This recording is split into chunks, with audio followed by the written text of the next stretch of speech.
ಒಂದು ಗಂಭೀರವಾಗಿರ್ತಕ್ಕಂತಹ ಧ್ವನಿ, ಒಂದು ತೀಕ್ಷ್ಣವಾಗಿರುವಂತಹ ನೋಟ, ಒಂದು ಭಯಾನಕವಾಗಿರುವಂತಹ ನಗು, ಇಷ್ಟು ಸಾಕಾಗುತ್ತಿತ್ತು ಥಿಯೇಟರ್ಗಳಲ್ಲಿ ಕುಳಿತಿದ್ದಂತಹ ಪ್ರೇಕ್ಷಕರನ್ನು ರೋಮಾಂಚನಗೊಳಿಸುವುದಕ್ಕೆ. ಕನ್ನಡ ಸಿನಿಮಾ ರಂಗದಲ್ಲಿ ಖಳನಾಯಕ ಎಂದರೆ ಮೊದಲು ನೆನಪಾಗುವಂತಹ ಹೆಸರೇ ವಜ್ರಮುನಿಯವರದ್ದು. ಆದರೆ ಸ್ನೇಹಿತರೆ, ಪರದೆಯ ಮೇಲೆ ಸಾವಿರಾರು ಜನರನ್ನು ಭಯಪಡಿಸುತ್ತಿದ್ದಂತಹ ಆ ಖಳನಾಯಕನ ನಿಜವಾದ ಜೀವನ ಹೇಗಿತ್ತು ಎನ್ನುವುದು ನಿಮಗೆ ಗೊತ್ತಾ? ಬಡ ಕುಟುಂಬದಲ್ಲಿ ಜನಿಸಿರ್ತಕ್ಕಂತಹ ಒಬ್ಬ ಸಾಮಾನ್ಯವಾಗಿರ್ತಕ್ಕಂತಹ ಹುಡುಗ ಕನ್ನಡ ಚಲನಚಿತ್ರದಲ್ಲಿ ತನ್ನದೇ ಆಗಿರ್ತಕ್ಕಂತಹ ಪ್ರಾಮುಖ್ಯತೆಯನ್ನು ಪಡ್ಕೊಂಡಿದ್ದು ಹೇಗೆ, ತನ್ನದೇ ಆಗಿರ್ತಕ್ಕಂತಹ ಖಳನಾಯಕನಾಗಿ ಮಿಂಚಿದ್ದಾದರೂ ಹೇಗೆ ಎನ್ನುವುದು ನಿಮಗೆ ಗೊತ್ತಾ? ಡಾಕ್ಟರ್ ರಾಜ್ಕುಮಾರ್ ಅವರು ಆಗಿರಬಹುದು, ಡಾಕ್ಟರ್ ವಿಷ್ಣುವರ್ಧನ್ ಅವರು ಆಗಿರಬಹುದು, ಅಂಬರೀಷ್ ಅವರು ಆಗಿರಬಹುದು, ಹಾಗೂ ಶಂಕರ್ ನಾಗ್ ಅವರು ಕೂಡ ಆಗಿರಬಹುದು. ಇನ್ನು ಅನೇಕ ಕನ್ನಡ ಚಲನಚಿತ್ರದ ದಿಗ್ಗಜರೊಂದಿಗೆ ಸ್ಕ್ರೀನನ್ನು ಹಂಚಿಕೊಂಡಿರ್ತಕ್ಕಂತಹ ಖ್ಯಾತಿ, ಖಳನಾಯಕನಾಗಿ ಪಾತ್ರವನ್ನು ಮಾಡಿರ್ತಕ್ಕಂತಹ ನಮ್ಮ ವಜ್ರಮುನಿಯವರ ಜೀವನ, ಅವರ ಕಥೆಗೆ ಒಂದು ರೀತಿಯ ರೋಚಕ ಎಂದರೆ ತಪ್ಪಾಗಲಿಕ್ಕಿಲ್ಲ. ಹಾಗಾದರೆ ಬನ್ನಿ, ಆ ಖಳನಾಯಕನ ನಿಜವಾದ ಜೀವನದಲ್ಲಿ ಎಷ್ಟು ರೀತಿಯ ಹೋರಾಟಗಳನ್ನು ಮಾಡಿ ಆ ಸ್ಥಾನಕ್ಕೆ ಬಂದು ತಲುಪಿದ್ದರು ಎನ್ನುವುದನ್ನು ಈ ವಿಡಿಯೋದ ಉದ್ದಗಲಕ್ಕೂ ನೋಡುವಂತಹ ಪ್ರಯತ್ನವನ್ನು ಮಾಡೋಣ. ಅದಕ್ಕೂ ಮೊದಲು ನೀವೇನಾದರೂ ಕನ್ನಡ ಸಿನಿಮಾ ಪ್ರೇಕ್ಷಕರೇ ಆಗಿದ್ದರೆ, ನೀವೇನಾದರೂ ವಜ್ರಮುನಿಯವರ ಅಭಿಮಾನಿಗಳೇ ಆಗಿದ್ದರೆ ತಪ್ಪದೆ ಈ ವಿಡಿಯೋಗೆ ಒಂದು ಲೈಕ್ ಮಾಡೋದನ್ನು ಮಾತ್ರ ಮರೆಯಬೇಡಿ ಎಂದು ಹೇಳುತ್ತಾ ಬನ್ನಿ ಇವತ್ತಿನ ನಮ್ಮ ಕಥೆಯ ನಾಯಕನ ನಿಜವಾದ ನಮ್ಮೆಲ್ಲರ ಜೀವನಕ್ಕೆ ಸ್ಫೂರ್ತಿಯನ್ನು ಕೊಡುವಂತಹ ಈ ಒಂದು ಕಥೆಯನ್ನು ತಿಳಿಯುವಂತಹ ಪ್ರಯತ್ನವನ್ನು ಮಾಡೋಣ. ವಜ್ರಮುನಿಯವರ ಮೂಲ ಹೆಸರು ಬಂದು ಸದಾನಂದ ಸಾಗರ ಅಂತ. ಇವರು 1944ರ ಮೇ 10ರಂದು ನಮ್ಮ ಬೆಂಗಳೂರಿನ ಕನಕನಪಾಳ್ಯದಲ್ಲಿ ಜನಿಸ್ತಾರೆ. ಆ ಸಮಯದಲ್ಲಿ ಬೆಂಗಳೂರು ಈಗಿನಂತೆ ಮಹಾನಗರವಾಗಿರಲಿಲ್ಲ. ಸಾಧಾರಣವಾಗಿರ್ತಕ್ಕಂತಹ ಕುಟುಂಬದಲ್ಲಿ ಹುಟ್ಟಿರ್ತಕ್ಕಂತಹ ಇವರಿಗೆ ಆ ಕಾಲದಲ್ಲಿ ಐಷಾರಾಮಿಯಾಗಿರ್ತಕ್ಕಂತಹ ಜೀವನ ದೊರಕಿರಲಿಲ್ಲ. ಸರಳವಾಗಿರ್ತಕ್ಕಂತಹ ಜೀವನ, ಕಠಿಣವಾಗಿರ್ತಕ್ಕಂತಹ ಪರಿಶ್ರಮ ಪಡುವುದೇ ಇವರ ಜೀವನದ ಮೊದಲ ಪಾಠವಾಗಿರುತ್ತಿತ್ತು. ಬಾಲ್ಯದಿಂದಲೇ ಅವರು ಹೆಚ್ಚು ಮಾತನಾಡುವಂತಹ ವ್ಯಕ್ತಿ ಆಗಿರಲಿಲ್ಲ. ಆದರೆ ಒಮ್ಮೆ ಮಾತನಾಡುವುದಕ್ಕೆ ಶುರು ಮಾಡಿದರೆ ಅವರ ಧ್ವನಿ ಎಲ್ಲರಿಗೂ ಕೂಡ ಬೆರಗಾಗುವಂತೆ ಮಾಡುತ್ತಿತ್ತು. ಬಹುಶಃ ಈ ಒಂದು ಧ್ವನಿಯೇ ಮುಂದೆ ಕನ್ನಡ ಚಲನಚಿತ್ರದಲ್ಲಿ ಒಂದು ದಂತಕಥೆಯಾಗುತ್ತದೆ ಎನ್ನುವುದು ಯಾರಿಗೂ ಕೂಡ ಗೊತ್ತಿರಲಿಕ್ಕಿಲ್ಲ. ಸದಾನಂದ ಸಾಗರ್ ರವರಿಗೆ ಬಾಲ್ಯದಿಂದಲೇ ನಾಟಕದ ಮೇಲೆ ವಿಪರೀತವಾಗಿರ್ತಕ್ಕಂತಹ ಆಸಕ್ತಿ ಇತ್ತು. ಶಾಲಾ ಕಾಲೇಜುಗಳಲ್ಲಿ ಮಾಡುತ್ತಿದ್ದಂತಹ ಸಾಂಸ್ಕೃತಿಕ ಕಾರ್ಯಕ್ರಮಗಳಲ್ಲಿ ತನ್ನ ತಾನು ತೊಡಗಿಸಿಕೊಳ್ಳುತ್ತಾ ಇದ್ದರು. ಅವರು ವೇದಿಕೆ ಮೇಲೆ ಬಂದರೆ ಸಾಕು, ಜನರು ಅವರನ್ನು ಗಮನಿಸುತ್ತಾ ಇದ್ದರು, ಅವರ ಧ್ವನಿಯನ್ನು ಕೇಳುತ್ತಾ ಇದ್ದರು. ಏಕೆಂದರೆ ಅವರು ಸಂಭಾಷಣೆಗಳನ್ನು ಮಾತ್ರ ಹೇಳುತ್ತಾ ಇರಲಿಲ್ಲ, ಆ ಪಾತ್ರದಲ್ಲಿಯೇ ಜೀವಿಸುವಂತಹ ಕೆಲಸವನ್ನ ಮಾಡ್ತಾ ಇದ್ರು. ಈ ಕಾರಣಕ್ಕಾಗಿಯೇ ಅವರ ಸ್ನೇಹಿತರು ಆಗಿರಬಹುದು, ಅವರ ಶಿಕ್ಷಕರೇ ಆಗಿರಬಹುದು, ಎಲ್ಲರೂ ಕೂಡ ಮತ್ತೆ ಮತ್ತೆ ನೀನು ನಾಟಕದಲ್ಲಿ ಭಾಗವಹಿಸು ಎನ್ನುವುದಾಗಿ ಅವರನ್ನ ಪ್ರಚೋದಿಸುವಂತಹ ಕೆಲಸವನ್ನ ಮಾಡ್ತಾ ಇದ್ರು. ಆ ಕಾಲದಲ್ಲಿ ಸಿನಿಮಾ ರಂಗದಲ್ಲಿ ಅಭಿನಯವನ್ನು ಮಾಡಬೇಕು ಅಂತಂದ್ರೆ ಅದು ಅಷ್ಟು ಸುಲಭವಾಗಿರತಕ್ಕಂತಹ ಮಾತು ಆಗಿರಲಿಲ್ಲ. ಹಾಗಾಗಿಯೇ ಸಿಕ್ಕ ಎಲ್ಲ ಅವಕಾಶಗಳನ್ನ ಸರಿಯಾದ ರೀತಿಯಲ್ಲಿ ಸದುಪಯೋಗ ಮಾಡುವಂತಹ ಕೆಲಸವನ್ನ ಮಾಡ್ತಾ ಇದ್ರು ನಮ್ಮ ವಜ್ರಮುನಿಯವರು. ವೇದಿಕೆ ಮೇಲೆ ಮಾಡುವಂತಹ ಒಂದೊಂದು ಪಾತ್ರವೂ ಕೂಡ ತನ್ನ ನಿಜ ಜೀವನದಲ್ಲಿ ಒಂದೊಂದು ರೀತಿಯ ಅನುಭವವನ್ನ ನೀಡುತ್ತಾ ಹೋದವು. ಅದರಿಂದ ಅವರು ಕೂಡ ಕಲಿಯುತ್ತಾ ಮುಂದೆ ಬರುತ್ತಾರೆ. ಒಮ್ಮೆ ರಾಜನ ಪಾತ್ರ, ಇನ್ನೊಮ್ಮೆ ಸಾಧುವಿನ ಪಾತ್ರ, ಮತ್ತೊಮ್ಮೆ ಕ್ರೂರವಾಗಿರ್ತಕ್ಕಂತಹ ಖಳನಾಯಕನ ಪಾತ್ರ. ಯಾವ ಪಾತ್ರವನ್ನು ಕೊಟ್ಟರೂ ಕೂಡ ಅದಕ್ಕೆ ಜೀವವನ್ನು ತುಂಬುವಂತಹ ಕೆಲಸವನ್ನು ಮಾಡ್ತಾ ಇದ್ರು ವಜ್ರಮುನಿಯವರು. ರಂಗಭೂಮಿಯೇ ಅವರಿಗೆ ಅಭಿನಯದ ನಿಜವಾದ ವಿಶ್ವವಿದ್ಯಾಲಯವಾಗಿತ್ತು ಅಂತಂದ್ರೆ ಬಹುಶಃ ತಪ್ಪಾಗ್ಲಿಕ್ಕಿಲ್ಲ. ಸಿಕ್ಕಂತಹ ಎಲ್ಲ ಅವಕಾಶಗಳನ್ನ ಸರಿಯಾದ ರೀತಿಯಲ್ಲಿ ಸದುಪಯೋಗ ಮಾಡಿಕೊಳ್ಳುವಂತಹ ಕೆಲಸವನ್ನ ಮಾಡಿದ್ರು ವಜ್ರಮುನಿಯವರು. ನಾಟಕದಲ್ಲಿ ನಟಿಸುತ್ತಿದ್ದಾಗ ಅಷ್ಟೋ ಇಷ್ಟೋ ಹಣ ಬರುತ್ತಾ ಇದ್ರೂ ಕೂಡ ಅವರ ಜೀವನಕ್ಕೆ ಅದು ಸಾಕಾಗುತ್ತಿರಲಿಲ್ಲ. ಆರ್ಥಿಕವಾಗಿರ್ತಕ್ಕಂತಹ ಸಮಸ್ಯೆ ಆಗಿರಬಹುದು, ಸಿನಿಮಾಗಳಲ್ಲಿ ಮೊದಲು ಅವಕಾಶ ಎನ್ನುವುದು ಸಿಗುತ್ತಿರಲಿಲ್ಲ, ಜೀವನದ ಅನಿಶ್ಚಿತತೆ, ಇವೆಲ್ಲವನ್ನೂ ಕೂಡ ಎದುರಿಸುತ್ತಾ ತನ್ನ ಜೀವನದ ಕೊನೆಯ ಆಸೆಯನ್ನ ಎಂದಿಗೂ ಕೂಡ ಅವರು ಕಳೆದುಕೊಳ್ಳದೆ ಅದನ್ನು ತನ್ನಲ್ಲಿಯೇ ಬಚ್ಚಿಟ್ಟುಕೊಂಡಿದ್ದರು ನಮ್ಮ ವಜ್ರಮುನಿಯವರು. ಒಂದು ದಿನ ನಾನು ಖಂಡಿತವಾಗಿಯೂ ಕೂಡ ದೊಡ್ಡ ನಟನಾಗುತ್ತೇನೆ ಎನ್ನುವಂತಹ ಆ ಒಂದು ಕನಸೆ ಅವರನ್ನ ದೊಡ್ಡ ಮಟ್ಟಕ್ಕೆ ಬೆಳೆಯುವಂತೆ ಪ್ರಚೋದನೆಯನ್ನು ಕೊಟ್ಟಿತ್ತು ಎಂದು ಹೇಳಿದರೆ ಬಹುಶಃ ತಪ್ಪಾಗಲಿಕ್ಕಿಲ್ಲ. ಪ್ರತಿದಿನ ತನ್ನ ನಟನೆಯಲ್ಲಿ ಏನಾದರೂ ಒಂದು ವಿಶೇಷತೆಯನ್ನು ಉತ್ತಮಗೊಳಿಸಿಕೊಳ್ಳುವಂತಹ ಕೆಲಸವನ್ನು ಮಾಡುತ್ತಾ ಸಾಗಿದರು ನಮ್ಮ ನೆಚ್ಚಿನ ವಜ್ರಮುನಿಯವರು. ರಂಗಭೂಮಿಯಲ್ಲಿ ವಜ್ರಮುನಿಯವರ ಅಭಿನಯವನ್ನು ನೋಡಿರ್ತಕ್ಕಂತಹ ಕೆಲವು ನಿರ್ದೇಶಕರು ಅವರನ್ನು ಗುರುತಿಸುವುದಕ್ಕೆ ಶುರು ಮಾಡ್ತಾರೆ. ಅದೇ ಒಂದು ಸಮಯದಲ್ಲಿ ಕನ್ನಡ ಚಲನಚಿತ್ರದಲ್ಲಿ ಹೊಸ ಪ್ರತಿಭೆಗಳನ್ನು ಹುಡುಕುವಂತಹ ಕೆಲಸಕ್ಕೆ ಮುಂದಾಗಿದ್ದರು. ಅವರ ಕಣ್ಣಿಗೆ ಬಹುಶಃ ನಮ್ಮ ವಜ್ರಮುನಿಯವರು ಬೀಳ್ತಾರೆ. ಆ ಸಿಕ್ಕಂತಹ ಅವಕಾಶವೇ ನಮ್ಮ ವಜ್ರಮುನಿಯವರಿಗೆ ಅವರ ಜೀವನದ ಬದಲಾವಣೆಗೆ ಒಂದು ಮೂಲ ದಾರಿಯಾಯಿತು ಎಂದು ಹೇಳಿದರೆ ಬಹುಶಃ ತಪ್ಪಾಗಲಿಕ್ಕಿಲ್ಲ. ಪ್ರಸಿದ್ಧ ನಿರ್ದೇಶಕ ಪುಟ್ಟಣ್ಣ ಕಣಗಾಲ್ರವರ ಗಮನವನ್ನು ಸೆಳೆಯುವಂತಹ ಕೆಲಸವನ್ನು ಮಾಡ್ತಾರೆ ವಜ್ರಮುನಿಯವರು. ಅದರ ಫಲವಾಗಿ 1969ರಲ್ಲಿ ಬಿಡುಗಡೆ ಆಗಿರ್ತಕ್ಕಂತಹ ಮಲ್ಲಮ್ಮನ ಪವಾಡ ಎನ್ನುವಂತಹ ಚಿತ್ರದಲ್ಲಿ ಅಭಿನಯವನ್ನು ಮಾಡುವಂತಹ ಅವಕಾಶ ವಜ್ರಮುನಿಯವರಿಗೆ ದೊರಕುತ್ತದೆ. ಇದೇ ಅವರ ಸಿನಿಮಾ ರಂಗದ ಮೊದಲ ಹೆಜ್ಜೆ ಅಂತಂದರೆ ಬಹುಶಃ ತಪ್ಪಾಗಲಿಕ್ಕಿಲ್ಲ. ಚಿತ್ರದಲ್ಲಿ ಅವರ ಅಭಿನಯ ಚಿಕ್ಕದ್ದಾಗಿ ಇದ್ದರೂ ಕೂಡ ಅವರ ಆತ್ಮವಿಶ್ವಾಸ ಎನ್ನುವುದು ಎಲ್ಲರ ಗಮನವನ್ನು ಸೆಳೆಯುವಂತೆ ಇರುತ್ತಿತ್ತು. ಅನೇಕ ನಿರ್ದೇಶಕರು ಈ ವ್ಯಕ್ತಿಯಲ್ಲಿ ವಿಭಿನ್ನವಾಗಿರ್ತಕ್ಕಂತಹ ಪರದೆ ಇದೆ, ವಿಭಿನ್ನವಾಗಿರ್ತಕ್ಕಂತಹ ಸಾನ್ನಿಧ್ಯ ಇದೆ ಎನ್ನುವುದನ್ನು ಗುರುತಿಸುವುದಕ್ಕೆ ಶುರು ಮಾಡ್ತಾರೆ. ವಜ್ರಮುನಿ ಎನ್ನುವಂತಹ ಹೆಸರು ಹುಟ್ಟಿಕೊಂಡಿದ್ದು ಹೇಗೆ? ಸದಾನಂದ ಸಾಗರ್ ಎನ್ನುವಂತಹ ಹೆಸರಿಗಿಂತ ಪರದೆಯ ಮೇಲೆ ಗಟ್ಟಿಯಾದ ವ್ಯಕ್ತಿತ್ವವನ್ನು ತೋರಿಸುವಂತಹ ಒಂದು ಹೊಸ ಹೆಸರಿನ ಅವಶ್ಯಕತೆ ಎನ್ನುವುದು ಇತ್ತು. ತದನಂತರದಲ್ಲಿ ಅವರು ವಜ್ರಮುನಿ ಎನ್ನುವಂತಹ ಹೆಸರಿನಿಂದ ಕನ್ನಡ ಚಲನಚಿತ್ರದಲ್ಲಿ ಗುರುತಿಸಿಕೊಳ್ಳುವುದಕ್ಕೆ ಶುರು ಮಾಡ್ತಾರೆ. ಆ ಹೆಸರೇ ಕನ್ನಡ ಚಲನಚಿತ್ರದಲ್ಲಿ ಶಾಶ್ವತವಾಗಿರ್ತಕ್ಕಂತಹ ಇತಿಹಾಸವಾಗಿ ಉಳಿದು ಬಿಟ್ಟಿತು. 1970ರ ದಶಕದಲ್ಲಿ ಕನ್ನಡ ಚಲನಚಿತ್ರದಲ್ಲಿ ಖಳನಾಯಕನ ಅಗತ್ಯ ಎನ್ನುವುದು ತುಂಬಾನೇ ಇತ್ತು. ವಜ್ರಮುನಿಯವರ ಎತ್ತರದ ವ್ಯಕ್ತಿತ್ವ, ಅವರ ಗಂಭೀರವಾಗಿರ್ತಕ್ಕಂತಹ ಧ್ವನಿ ಆಗಿರಬಹುದು, ಅವರ ತೀಕ್ಷ್ಣವಾಗಿರುವಂತಹ ಕಣ್ಣಿನ ನೋಟಗಳೇ ಆಗಿರಬಹುದು, ಹಾಗೂ ಅವರು ಸಂಭಾಷಣೆ ಹೇಳುವಂತಹ ಶೈಲಿ ಆಗಿರಬಹುದು, ಎಲ್ಲ ಪ್ರೇಕ್ಷಕರನ್ನು ಕೂಡ ಮತ್ತಷ್ಟು ಕಥೆಯಲ್ಲಿ ಹಿಡಿದಿಟ್ಟುಕೊಳ್ಳುವಂತೆ ಮಾಡುತ್ತಿತ್ತು. ಅವರು ಇತರೆ ನಟರಿಗಿಂತ ಸಂಪೂರ್ಣವಾಗಿ ವಿಭಿನ್ನವಾಗಿ ನಟನೆಯನ್ನು ಮಾಡುವಂತಹ ಕೆಲಸವನ್ನು ಮಾಡ್ತಾ ಇದ್ರು. ಇದೇ ಅವರ ಯಶಸ್ಸಿನ ಆರಂಭವಾಗಿತ್ತು ಎಂದು ಹೇಳಿದರೂ ಕೂಡ ಬಹುಶಃ ತಪ್ಪಾಗಲಿಕ್ಕಿಲ್ಲ. ಆ ಸಮಯದಲ್ಲಿ ಕನ್ನಡ ಚಲನಚಿತ್ರದಲ್ಲಿ ಉದಯ್ ಕುಮಾರ್ ಆಗಿರಬಹುದು, ಕಲ್ಯಾಣ್ ಕುಮಾರ್ ಅವರು ಆಗಿರಬಹುದು, ಜೊತೆಗೆ ನಮ್ಮ ಡಾಕ್ಟರ್ ರಾಜ್ಕುಮಾರ್ ಅವರು ಆಗಿರಬಹುದು, ಇಂತಹ ದಿಗ್ಗಜರು ಕೂಡ ನಟನೆಯನ್ನು ಮಾಡ್ತಾ ಇದ್ರು, ಮಿಂಚುತ್ತಾ ಇದ್ದರು. ಅದರಂತೆಯೇ ಖಳನಾಯಕನ ಪಾತ್ರದಲ್ಲಿಯೂ ಕೂಡ ಹಲವು ರೀತಿಯ ಅನುಭವಗಳನ್ನು ಒಳಗೊಂಡಿರ್ತಕ್ಕಂತಹ ನಟರು ಕೂಡ ಇದ್ದರು. ಅಂತಹ ಸ್ಪರ್ಧೆಗಳ ನಡುವೆಯೇ ನಿಧಾನವಾಗಿ ನಮ್ಮ ನಾಯಕ, ನಮ್ಮ ಈ ಕಥೆಯ ನಾಯಕ ವಜ್ರಮುನಿಯವರು ತನ್ನ ವಿಭಿನ್ನವಾಗಿರ್ತಕ್ಕಂತಹ ಪಾತ್ರದ ಮುಖಾಂತರ, ತನ್ನ ವಿಭಿನ್ನವಾಗಿರ್ತಕ್ಕಂತಹ ನಡಿಗೆಯ ಮುಖಾಂತರ, ತನ್ನ ವಿಭಿನ್ನವಾಗಿರ್ತಕ್ಕಂತಹ ಧ್ವನಿಯ ಮುಖಾಂತರ ನಿಧಾನವಾಗಿ ಪ್ರೇಕ್ಷಕರ ಮನಸ್ಸನ್ನು ಗೆಲ್ಲುವಂತಹ ಕೆಲಸವನ್ನು ಮಾಡುತ್ತಾ ಸಾಗುತ್ತಾರೆ. ಅವರ ಯಶಸ್ಸಿನ ಗುಟ್ಟನ್ನು ನಾವು ನೋಡೋದೇ ಆಯಿತು ಅಂತಂದರೆ ವಜ್ರಮುನಿಯವರು ಎಂದಿಗೂ ಕೂಡ ಜೋರಾಗಿ ಕೂಗುವಂತಹ ನಟ ಆಗಿರಲಿಲ್ಲ, ಅಂತಹ ಖಳನಾಯಕನೇ ಅವರು ಆಗಿರಲಿಲ್ಲ. ತನ್ನ ತೀಕ್ಷ್ಣವಾಗಿರುವಂತಹ ಕಣ್ಣಿನ ನೋಟದಿಂದಲೇ ಪ್ರೇಕ್ಷಕರ ಮನಸ್ಸನ್ನು ಸೆಳೆಯುವಂತಹ ಕೆಲಸವನ್ನು ಮಾಡ್ತಾ ಇದ್ರು. ಒಂದು ಸಣ್ಣದಾಗಿರ್ತಕ್ಕಂತಹ ಧ್ವನಿ, ಒಂದು ಗಂಭೀರವಾಗಿರ್ತಕ್ಕಂತಹ ನಗು ಪ್ರೇಕ್ಷಕರನ್ನು ಖಂಡಿತವಾಗಿಯೂ ಕೂಡ ಥಿಯೇಟರ್ಗಳಲ್ಲಿ ಎಲ್ಲರನ್ನ ರೋಮಾಂಚನಗೊಳಿಸುವಂತಹ ಕೆಲಸವನ್ನು ಮಾಡ್ತಾ ಇತ್ತು. ಇಷ್ಟರಲ್ಲಿಯೇ ಪರದೆಯ ಮೇಲೆ ಜೀವವನ್ನು ತುಂಬುವಂತಹ ಕೆಲಸವನ್ನು ಮಾಡ್ತಾ ಇದ್ರು ವಜ್ರಮುನಿಯವರು. ಹಾಗಾಗಿಯೇ ಎಷ್ಟೋ ನಿರ್ದೇಶಕರು ಮತ್ತೆ ಮತ್ತೆ ವಜ್ರಮುನಿಯವರನ್ನ ಆಯ್ಕೆ ಮಾಡುವಂತಹ ಕೆಲಸವನ್ನು ಮಾಡ್ತಾ ಇದ್ರು. ಇನ್ನು 1970ರ ದಶಕದಲ್ಲಿ ವಜ್ರಮುನಿಯವರು ಡಾಕ್ಟರ್ ರಾಜ್ಕುಮಾರ್ ಅವರು ಅಭಿನಯಿಸಿರ್ತಕ್ಕಂತಹ ಅದೆಷ್ಟೋ ಸಿನಿಮಾಗಳಲ್ಲಿ ಎದುರಾಳಿಯ ಪಾತ್ರದಲ್ಲಿ ತನ್ನನ್ನು ತಾನು ತೊಡಗಿಸಿಕೊಂಡು ಇದ್ದರು. ಪರದೆಯ ಮೇಲೆ ಅವರು ಡಾಕ್ಟರ್ ರಾಜ್ಕುಮಾರ್ ಅವರಿಗೆ ಎಷ್ಟೇ ಕಠಿಣವಾಗಿರ್ತಕ್ಕಂತಹ ಸವಾಲನ್ನು ಒಡ್ಡಿದರೂ ಕೂಡ ಅವರು ಶೂಟಿಂಗ್ ಮುಗಿದ ನಂತರದಲ್ಲಿ ಇಬ್ಬರು ಕೂಡ ಆತ್ಮೀಯವಾಗಿ ಮಾತನಾಡಿಕೊಳ್ಳುತ್ತಿದ್ದರು. ಡಾಕ್ಟರ್ ರಾಜ್ಕುಮಾರ್ ಅವರು ಉತ್ತಮ ಕಲಾವಿದರನ್ನ ಯಾವಾಗಲೂ ಕೂಡ ಗೌರವಿಸುವಂತಹ ಕೆಲಸವನ್ನು ಮಾಡ್ತಾ ಇದ್ರು. ವಜ್ರಮುನಿಯವರ ಅಭಿನಯವನ್ನು ಕೂಡ ಅವರು ವೈಯಕ್ತಿಕವಾಗಿ ಮೆಚ್ಚಿಕೊಂಡಿದ್ದು ಕೂಡ ಉಂಟು. ಇವರ ಜೋಡಿಯನ್ನು ನೋಡಿರ್ತಕ್ಕಂತಹ ಅದೆಷ್ಟೋ ನಿರ್ದೇಶಕರು ಡಾಕ್ಟರ್ ರಾಜ್ಕುಮಾರ್ ಅವರ ಚಿತ್ರಕ್ಕೆ ಖಳನಾಯಕನ ಪಾತ್ರ ಅಂತಂದರೆ ಅದು ವಜ್ರಮುನಿಗೆ ಮಾತ್ರ ಸೂಕ್ತ ಎನ್ನುವ ರೀತಿಯಲ್ಲಿ ಯೋಚನೆಯನ್ನು ಮಾಡ್ತಾ ಇದ್ರು. ಪ್ರಸಿದ್ಧವಾಗಿರ್ತಕ್ಕಂತಹ ನಿರ್ದೇಶಕ ಪುಟ್ಟಣ್ಣ ಕಣಗಾಲ್ರವರಿಗೆ ನಟ ವಜ್ರಮುನಿಯವರ ಮೇಲೆ ವಿಶೇಷವಾಗಿರ್ತಕ್ಕಂತಹ ಆಸಕ್ತಿ, ವಿಶೇಷವಾಗಿರ್ತಕ್ಕಂತಹ ನಂಬಿಕೆ ಇತ್ತು. ಹಾಗಾಗಿ ಅವರು ತನ್ನ ಸಿನಿಮಾಗೆ ಖಳನಾಯಕನ ಪಾತ್ರದಲ್ಲಿ ಯಾರಾದರೂ ಬೇಕು ಅಂತಂದರೆ ಅಲ್ಲಿ ಮೊದಲು ಆದ್ಯತೆ ಎನ್ನುವುದು ವಜ್ರಮುನಿಯವರಿಗೆ ಸಿಗ್ತಾಗಿತ್ತು. ಹೀಗೆ ನಮ್ಮ ಖಳನಾಯಕನಾಗಿರ್ತಕ್ಕಂತಹ ವಜ್ರಮುನಿಯವರ ಗಂಭೀರವಾಗಿರ್ತಕ್ಕಂತಹ ಧ್ವನಿ ಆಗಿರಬಹುದು, ಅವರ ತೀಕ್ಷ್ಣವಾಗಿರ್ತಕ್ಕಂತಹ ನೋಟ ಆಗಿರಬಹುದು, ಇವುಗಳನ್ನು ಕಥೆಯಲ್ಲಿ ಹೇಗೆ ಬಳಸಿಕೊಳ್ಳಬೇಕು ಎನ್ನುವುದನ್ನು ಚೆನ್ನಾಗಿ ಅರಿತಿದ್ದಂತಹ ನಿರ್ದೇಶಕ ಪುಟ್ಟಣ್ಣ ಕಣಗಾಲ್ರವರು ಆಗಿದ್ದರು. ಒಂದರ ಹಿಂದೆ ಒಂದರಂತೆ ಸಿನಿಮಾಗಳ ಅವಕಾಶ ಎನ್ನುವುದು ಇವರಿಗೆ ಒಲಿಯುತ್ತಾ ಬಂದವು. ಸಿಕ್ಕಂತಹ ಎಲ್ಲ ಅವಕಾಶಗಳನ್ನು ಸರಿಯಾದ ರೀತಿಯಲ್ಲಿ ಇವರು ಸದುಪಯೋಗ ಮಾಡಿಕೊಳ್ಳುತ್ತಾ ಮುಂದುವರಿಯುತ್ತಾರೆ. ಪ್ರತಿ ವರ್ಷವೂ ಕೂಡ ಹಲವು ಸಿನಿಮಾಗಳಲ್ಲಿ ನಟಿಸುವಂತಹ ಅವಕಾಶ ಇವರಿಗೆ ಒದಗುತ್ತಾ ಬರುತ್ತಿದ್ದವು.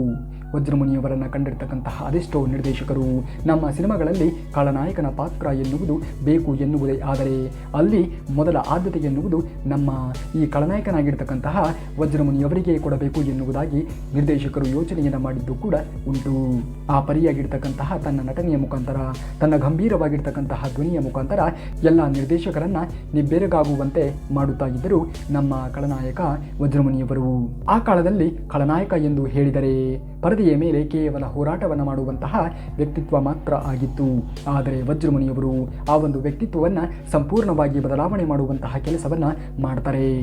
ಅವರು ಬುದ್ಧಿವಂತ, ಕುತಂತ್ರಿ, ಶಾಂತ, ಅಪಾಯಕಾರಿ ಖಳನಾಯಕನ ಪಾತ್ರದಲ್ಲಿ ಮಿಂಚುವುದರ ಮುಖಾಂತರ ಕನ್ನಡ ಚಲನಚಿತ್ರದಲ್ಲಿ ತನ್ನದೇ ಆಗಿರ್ತಕ್ಕಂತಹ ಒಂದು ಮಹತ್ವದ ಸ್ಥಾನವನ್ನು ಪಡ್ಕೊಂಡಿದ್ರು ನಮ್ಮ ವಜ್ರಮುನಿಯವರು. ಅವರ ಸಂಭಾಷಣೆ ಎನ್ನುವುದು ಅಷ್ಟು ಜೋರಾಗಿ ಏನೂ ಇರುತ್ತಿರಲಿಲ್ಲ. ಆದರೆ ಪರದೆಯ ಮೇಲೆ ನೋಡುವಂತಹ ಎಲ್ಲ ಪ್ರೇಕ್ಷಕರನ್ನು ಕೂಡ ಭಯಗೊಳಿಸುವಂತೆ ಇರುತ್ತಿತ್ತು. ಅದಕ್ಕಾಗಿಯೇ ಪ್ರೇಕ್ಷಕರು ಅವರನ್ನ ತೆರೆಯ ಮೇಲೆ ನೋಡಿದ ತಕ್ಷಣವೇ ಪಾತ್ರವನ್ನು ಬಲವಾಗಿ ನಂಬುವಂತಹ ಕೆಲಸವನ್ನು ಮಾಡ್ತಾ ಇದ್ರು.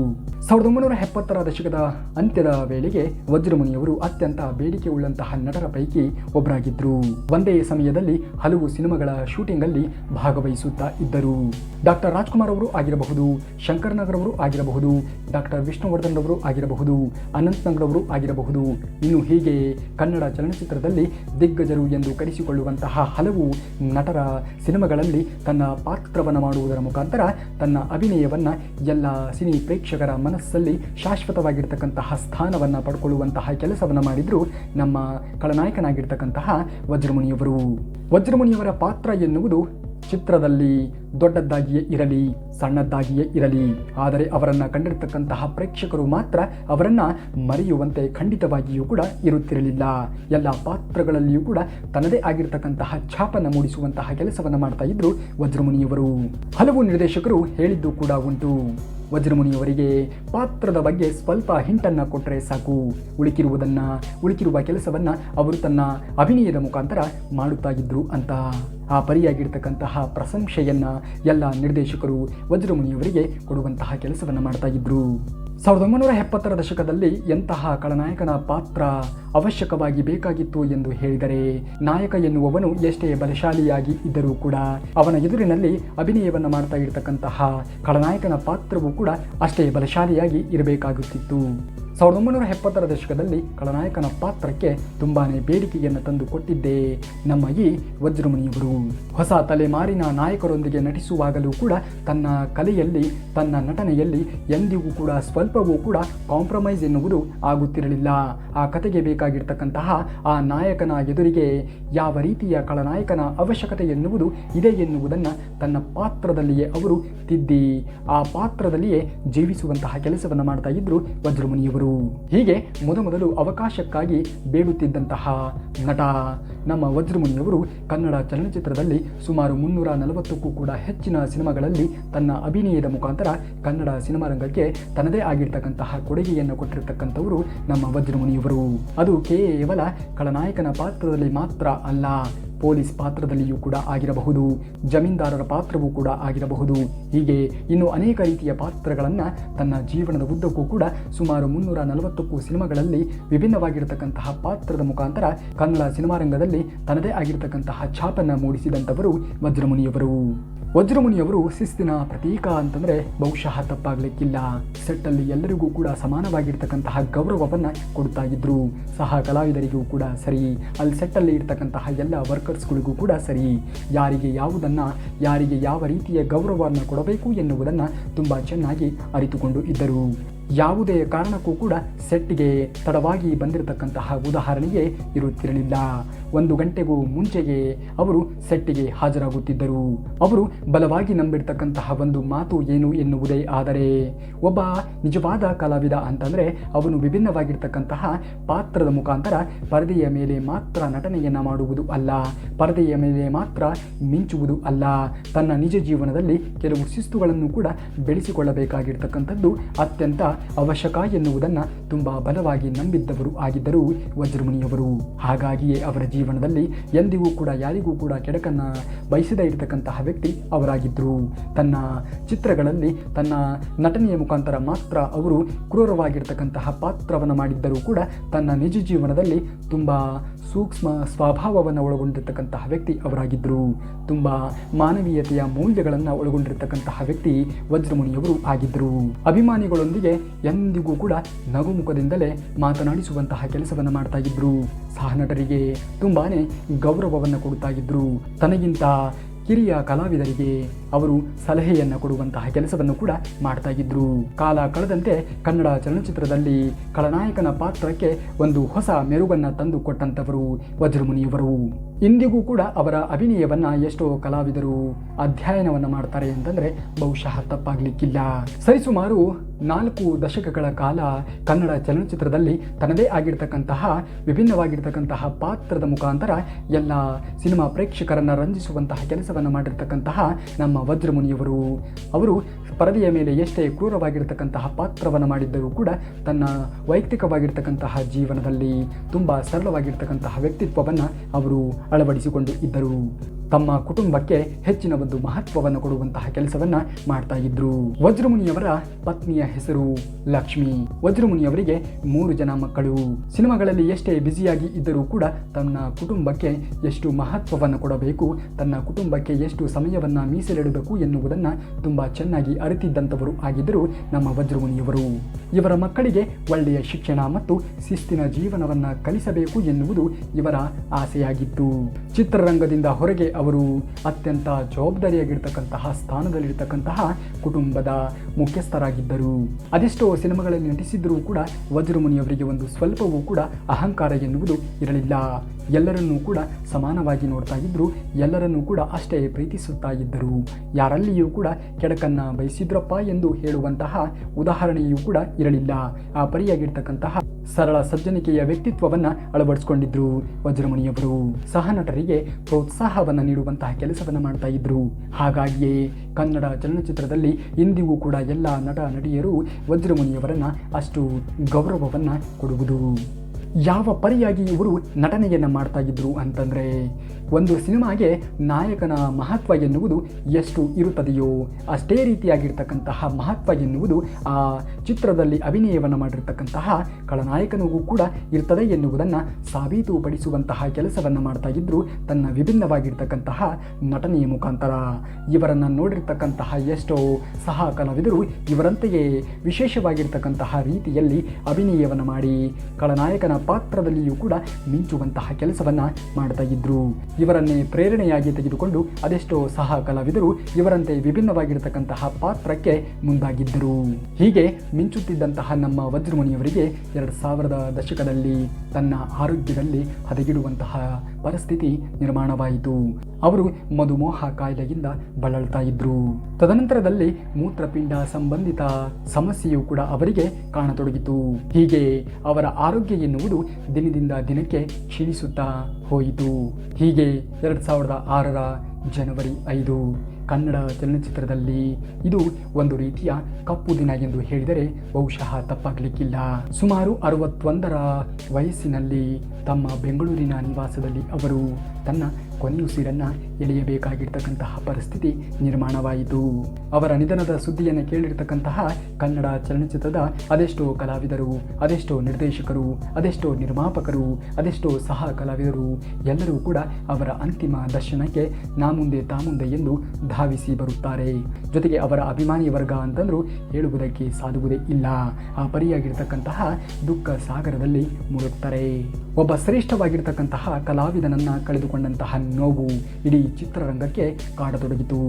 ಇಂದು ನಮ್ಮ ಮಧ್ಯೆ ವಜ್ರಮುನಿಯವರು ಇರದೇ ಇರಬಹುದು, ಆದರೆ ಅವರು ಅಭಿನಯವನ್ನು ಮಾಡಿರ್ತಕ್ಕಂತಹ ಅದೆಷ್ಟೋ ಸಿನಿಮಾಗಳು, ಅವರು ಅಭಿನಯ ಮಾಡಿರ್ತಕ್ಕಂತಹ ಅದೆಷ್ಟೋ ಪಾತ್ರಗಳು ಇಂದಿಗೂ ಕೂಡ ಸಹ ಕಲಾವಿದರಿಗೆ ಒಂದು ರೀತಿಯ ಪಾಠವೇ ಅಂತಂದರೆ ಬಹುಶಃ ತಪ್ಪಾಗಲಿಕ್ಕಿಲ್ಲ. ತನ್ನ ನಗುವಾಗಿರಬಹುದು, ತನ್ನ ತೀಕ್ಷ್ಣವಾಗಿರ್ತಕ್ಕಂತಹ ನೋಟದ ಮುಖಾಂತರ ಆಗಿರಬಹುದು, ತನ್ನ ಧ್ವನಿಯ ಮುಖಾಂತರವೇ ಆಗಿರಬಹುದು, ಕನ್ನಡ ಚಲನಚಿತ್ರದಲ್ಲಿ ತನ್ನದೇ ಆಗಿರ್ತಕ್ಕಂತಹ ಇತಿಹಾಸವನ್ನು ಬರೆಯುವಂತಹ ಕೆಲಸವನ್ನು ಮಾಡಿದ್ರು ವಜ್ರಮುನಿಯವರು.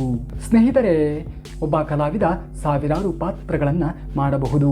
ಆದರೆ ಆ ಸಾವಿರಾರು ಪಾತ್ರಗಳಲ್ಲಿ ಕೆಲವು ಬೆರಳೆಣಿಕೆಯಷ್ಟು ಪಾತ್ರಗಳು ಮಾತ್ರ ಇತಿಹಾಸವನ್ನು ನಿರ್ಮಾಣ ಮಾಡ್ತವೆ. ವಜ್ರಮುನಿಯವರು ಕೂಡ ಅಂತಹ ಇತಿಹಾಸವನ್ನು ನಿರ್ಮಿಸಿರ್ತಕ್ಕಂತಹ ಒಬ್ಬ ಅದ್ಭುತವಾಗಿರ್ತಕ್ಕಂತಹ ಕಲಾವಿದ. ಪರದೆಯ ಮೇಲೆ ಅವರು ಖಳನಾಯಕನ ಪಾತ್ರದಲ್ಲಿ ಮಿಂಚಿದ್ದಾರೆ. ಆದರೆ ನಿಜ ಜೀವನದಲ್ಲಿ ಕನ್ನಡ ಸಿನಿಮಾ ರಂಗದಲ್ಲಿ ಅದೆಷ್ಟೋ ಸಹನಟರಿಗೆ ಆಗಿರಬಹುದು, ಸಿನಿ ಪ್ರೇಕ್ಷಕರಿಗೆ ಆಗಿರಬಹುದು, ಅವರು ಒಬ್ಬ ಮಹಾನ್ ಕಲಾವಿದ. ಅವರ ಸಿನಿಮಾಗಳು ಇರುವವರೆಗೂ ಕೂಡ ಅವರ ಧ್ವನಿಯನ್ನು ನಾವು ಕೇಳುತ್ತಲೇ ಇರುತ್ತೇವೆ. ಕನ್ನಡ ಚಲನಚಿತ್ರ ಇರುವವರೆಗೂ ಕೂಡ ಅವರ ಹೆಸರು ಶಾಶ್ವತವಾಗಿ ಉಳಿಯುತ್ತದೆ. ಅವರ ಅಭಿನಯ ಎನ್ನುವುದು ಹೊಸ ತಲೆಮಾರಿಗೆ ಪ್ರೇರೇಪಿಸುವ ರೀತಿಯಲ್ಲಿಯೇ ಇರ್ತದೆ. ಜೈ ಕನ್ನಡ, ಜೈ ಕರ್ನಾಟಕ. ನೀವೇನಾದರೂ ಇದೇ ಮೊದಲ ಬಾರಿಗೆ ನಮ್ಮ ಚಾನಲ್ಗೆ ವಿಸಿಟನ್ನು ಕೊಟ್ಟಿದ್ರೆ ದಯಮಾಡಿ ಚಾನಲ್ನ ಸಬ್ಸ್ಕ್ರೈಬ್ ಮಾಡಿಕೊಳ್ಳಿ. ಹಾಗೆ ಈ ಮಹಾನ್ ಕಲಾವಿದನ ಜೀವನ ಶೈಲಿ ಎನ್ನುವುದು ಯಾವ ರೀತಿಯಾಗಿ ಇತ್ತು ಎನ್ನುವುದನ್ನು ಕಮೆಂಟ್ ಮಾಡೋದನ್ನು ಮಾತ್ರ ಮರೆಯಬೇಡಿ. ಇನ್ನು ಇದೇ ರೀತಿಯಾಗಿರ್ತಕ್ಕಂತಹ ಪ್ರೇರಣಾದಾಯಕವಾಗಿರ್ತಕ್ಕಂತಹ ಸಂಗತಿಗಳು ನಮ್ಮ ಚಾನಲ್ನಲ್ಲಿ ನಿಮಗೆ ಸಿಗುತ್ತಾ ಹೋಗುತ್ತದೆ. ಹಾಗಾಗಿ ತಪ್ಪದೇ ಈ ವಿಡಿಯೋಗೆ ಲೈಕ್ ಮಾಡಿ ಹಾಗೂ ಚಾನಲ್ಗೆ ಸಬ್ಸ್ಕ್ರೈಬ್ ಮಾಡಿ ಎಂದು ಹೇಳುತ್ತಾ ಸಿಗುತ್ತೇನೆ ಮತ್ತೆ ನಾಳೆ ಮತ್ತಷ್ಟು ವಿಚಾರಗಳೊಂದಿಗೆ. ಅಲ್ಲಿಯವರೆಗೆ ಧನ್ಯವಾದ. ಕರುನಾಡಿಗೆ.